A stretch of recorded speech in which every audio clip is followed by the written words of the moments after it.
கர்த்தருக்கு மகிமை உண்டாவதாக. இந்த மனமகிழ்ச்சி நன்னாளில் உங்கள் அனைவரையும் நான் வாழ்த்தி வரவேற்கிறேன்.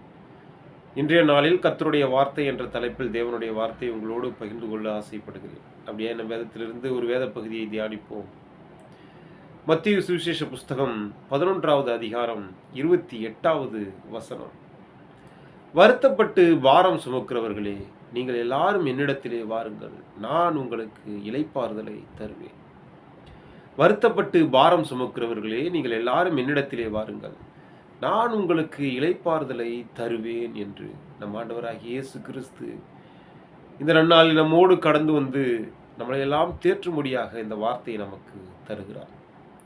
கர்த்தருக்கு பிரியமான அன்பு சகோதர சகோதரிகளே, இன்றைய நாட்களில் நாம் வெகுவாய் நம்மை குறித்து பார்த்தோமேயானால் அநேகர் பாரமான இருதயத்தோடு பாரமான சூழ்நிலையோடு வாழ்ந்து கொண்டிருப்பதை நாம் பார்த்து உணர முடியும். அநேகருக்கு தங்களுடைய எதிர்காலத்தை குறித்த ஒரு பாரம், என்னமாய் முடியுமோ நம்மளுடைய வாழ்க்கை என்று.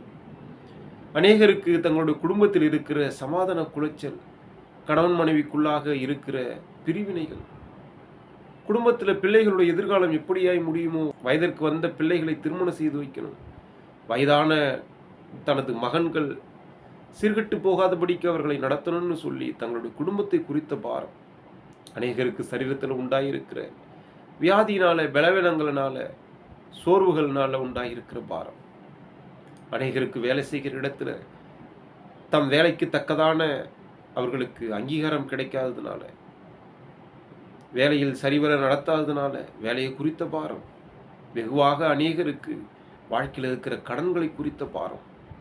இப்படி வாழ்க்கையில் அநேகர் தங்களுக்கு உண்டாயிருக்கிற சூழ்நிலைகளை நினைத்து பாரமான நுகத்தடிகளை சுமந்து கொண்டு ஏதாவது ஒன்றை குறித்து பாரமான இருதயத்தோடே இன்றைய நாட்களில் வாழ்ந்து கொண்டு இருக்கிறார்கள்.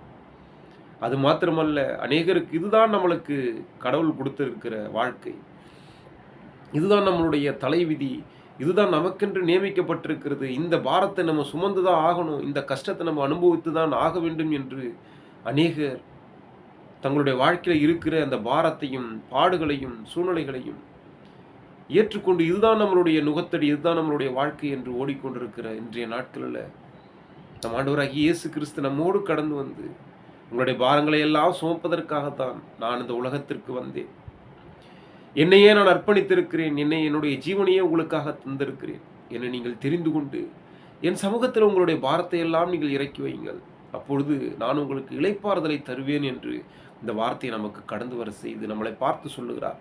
வருத்தப்பட்டு இப்படி பாரம் சுமக்கிறவர்களே, நீங்கள் எல்லாரும் என்னிடத்திலே வாருங்கள், நான் உங்களுக்கு இளைப்பாறுதலை தருவேன் என்று ஆண்டவர் நமக்கு இன்று வாக்கு கொடுக்கிறார். கர்த்தருக்கு பிரியமான அன்பு சகோதர சகோதரிகளே, இந்த வேத சம்பவங்கள் நடந்த காலத்தில் நாம் பார்த்தோமேனால் பரிசேயர்களும் ஆசாரியர்களும் வேத பாரகர்களும் அன்று இருந்த ஜனங்கள் மீது அநேக விதிமுறைகளையும் நியாய பிரமாணங்களையும் திணித்து, இதையெல்லாம் நீங்கள் சுமந்துதான் ஆக வேண்டும், இதையெல்லாம் நீங்கள் பின்பற்றி தான் ஆக வேண்டும் என்று நுகத்தடிகளை போன்று பாரமான சுமைகளை அந்த ஜனங்கள் மீது திணிப்பார்கள். சடங்குகள், வழிபாட்டு முறைகள், இதையெல்லாம் அவர்கள் மீது திணித்து ஜனங்கள் அதையெல்லாம் தாங்க முடியாத பாரமான சூழ்நிலையில் ஏற்றுக்கொண்டு வாழ்ந்து கொண்டிருக்கும் போதுதான் அந்த ஜனங்களை பார்த்து ஆண்டவர் சொல்லுகிறார்.